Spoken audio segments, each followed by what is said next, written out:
Dominique. I will be presenting my summer project today on the surface elevation change of Jakobshavn Isbræ, which is a glacier in Greenland. So the Greenland ice sheet has been losing mass, adding about 6.85 millimeters to rising sea levels from 1972 to 2011, which is a 39-year span, and the same amount from 2011 to 2018, which is only a 7-year span.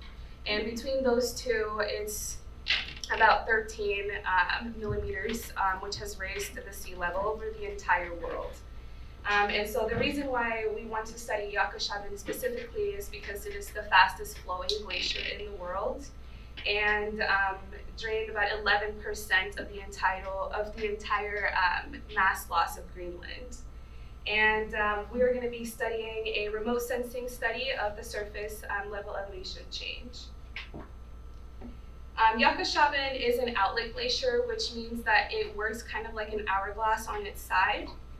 The red lines represent where the ice is flowing to, and the red lines is where it's coming from. And it loses most of its mass through something called calving, which is the process that icebergs are made. And icebergs are really dangerous because they hide most of their ice underneath the top layer. And this is actually a picture of the iceberg that sank the Titanic. The reason we believe that this is the iceberg that did that is because when they found this iceberg, it had a red streak of paint on its side from the ship itself, and we were able to follow its current route to the glacier where we know that it came from. And scientists still keep track of icebergs for the purpose of extended ice research and international shipping. So all of our data from 1985 came from a flight campaign that was done during that year. This on the left side are the raw film images that were captured during that flight path. And then on the right is the flight path image that shows where the plane was going and where exactly it took those pictures. So after those film images, negatives are taken, they go through a process called orthorectification, which will correct the curvature of the Earth, the curvature of the lens, and the Earth terrain. And the methods that we used in order to get that surface elevation change was first we had to georeference the image.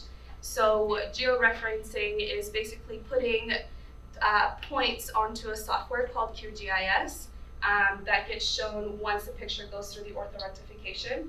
So in here it will come up with white contour lines that show the elevation.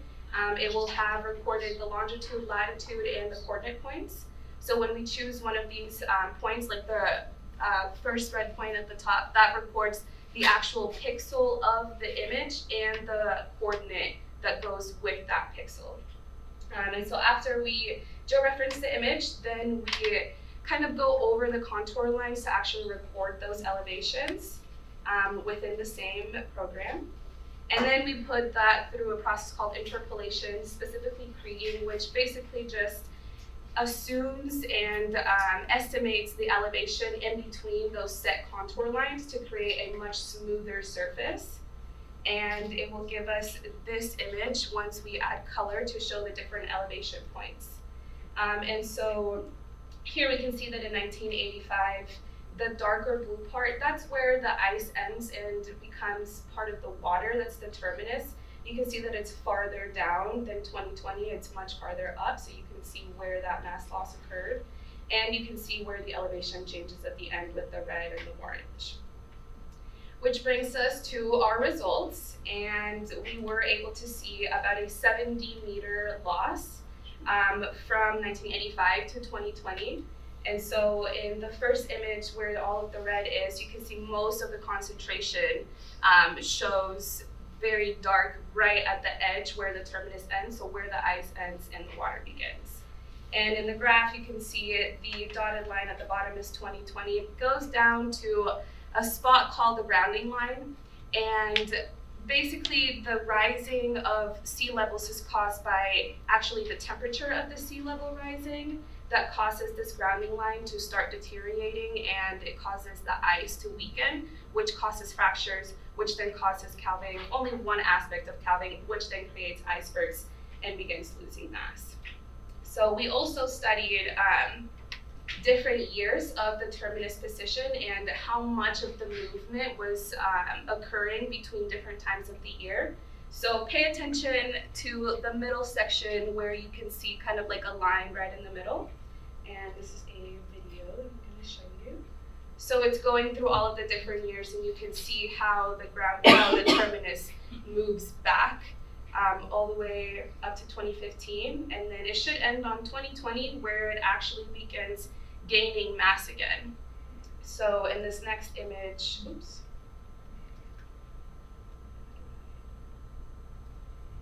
Oh yeah. So and then in this image, those are all of those years without the specific months, so you can see how much the glacier actually moves. So I would like you to pay attention at the very first line that's a little bit dotted. So that's March of 1985. From March until July, it receded, but then the next year it gained mass again, and the next year it gained it again, and the year after that again. But then in 1995, it started losing mass again, and we can see a pretty even trend of it losing mass. But then when you go from 2015 to 2020, you can see that 2015 was much farther upflow, and then 2020 began gaining mass again.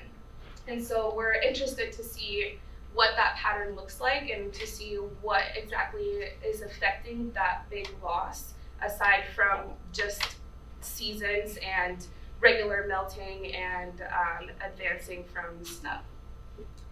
And so the terminus migration does reflect the changes in the study that we were studying, that it did in fact lose surface elevation, which was about 70 meters.